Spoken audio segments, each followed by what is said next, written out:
የጽድቄ አምላክ በጠራሁት ጊዜ መለሰልኝ፣ በጭንቀቴም አሰፋህልኝ። ማረኝ፣ ጸሎቴንም ስማ። እናንተ የሰው ልጆች እስከ መቼ ድረስ ልባችሁን ታከብዳላችሁ? ከንቱ ነገርን ለምን ትወዳላችሁ? ሐሰትንም ለምን ትሻላችሁ? እግዚአብሔር በጻድቁ እንደ ተገለጠ እወቁ። እግዚአብሔር ወደ እርሱ በተጣራሁ ጊዜ ይሰማኛል።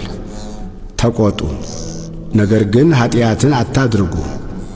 በመኝታችሁ ሳላችሁ በልባችሁ አስቡ፣ ዝም በሉ። የጽድቅን መሥዋዕት ሰዉ፣ በእግዚአብሔርም ታመኑ። በጎውን ማን ያሳየናል የሚሉ ብዙዎች ናቸው።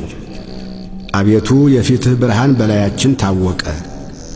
በልቤ ደስታን ጨመርህ፣ ከስንዴ ፍሬና ከወይን ዘይትም ይልቅ በዛ። በሰላም እተኛለሁ አንቀላፋሁ። አቤቱ አንተ ብቻህን በእምነት አሳድረኸኛልና